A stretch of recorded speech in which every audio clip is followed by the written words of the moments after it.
Hey, what's up, you guys? So I finally watched Black Adam, and I gotta say, like, I had a decent time with the movie. Like, it was entertaining. It was good for some escapist superhero action mayhem. It wasn't groundbreaking. It wasn't gonna move the needle or a changing of the guard for DC or anything like that. Regardless of how The Rock might have promoted the movie, and he did his job. You're supposed to promote the movie. I see why it has its like 88% audience rating, positive audience score. I understand why, because it pretty much delivered on what I believe it was supposed to deliver on, which was just entertaining superhero action. If you were expecting something deeper than that or something more groundbreaking than that, then I'm not really sure why. If you wanted just some fun superhero kind of mayhem, to me it delivered on that, and I was actually kind of fairly impressed how entertained I actually was by the movie. Again, it wasn't just this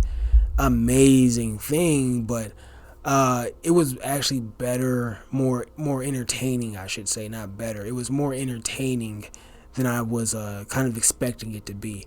And the thing about The Rock is that he's limited in terms of acting ability, and I feel like that came through more in this movie than in any other movie that I've seen him in. And I haven't seen everything that he's done, but I feel like I've seen most of the movies that The Rock has been in, for the most part. I think most of them. There's a few exceptions, but I've seen most of them.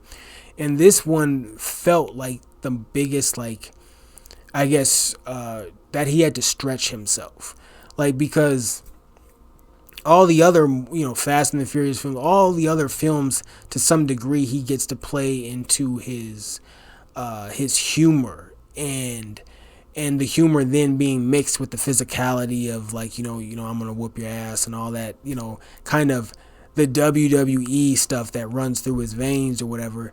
Like, a lot of his roles have allowed him to kind of reach into that well and utilize all of that skill set that he has.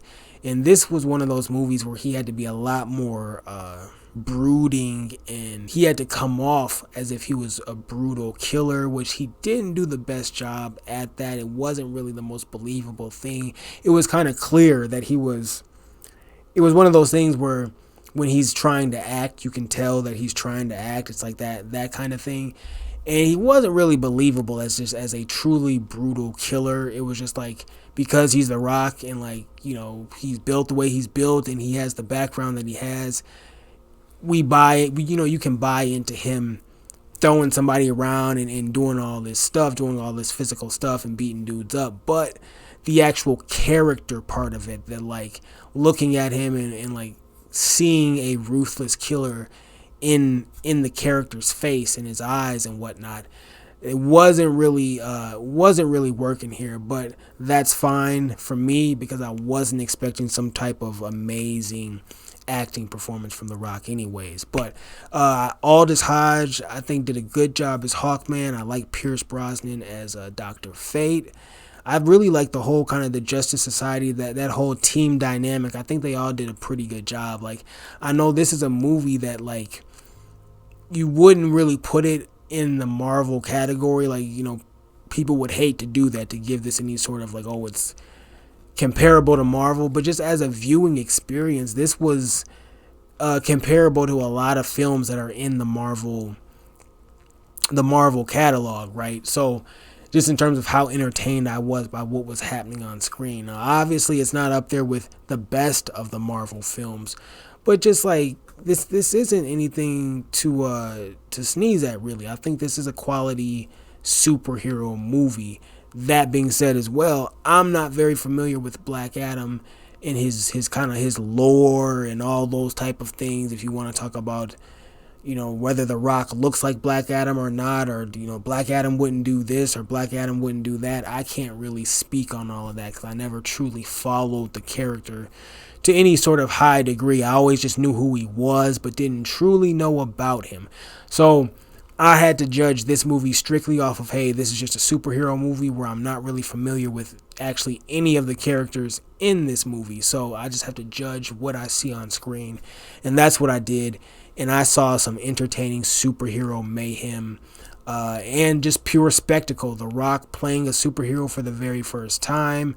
The Rock taking another stab at a solo action film where he's the headliner, even though this, to me, once again, superhero films aren't straightforward action movies. I still think The Rock still needs to do a hard R action film, but it was interesting to see him take another shot at the leading man role. And I actually think he, in terms of delivering a good product, I think he succeeded more than he failed here. For me, because I had my expectations, I think, in a more realistic place. So that's it for Black Adam. I guess my bottom line is that I finally watched it and I enjoyed it. Nothing groundbreaking, but nothing to be ashamed of at all. I actually do think this is a good movie in The Rock's catalog. I do think this movie is more of a positive thing for The Rock than it is a negative, at least in terms of how I view his movie roles and things like that. So that is it. I will catch you on the next one.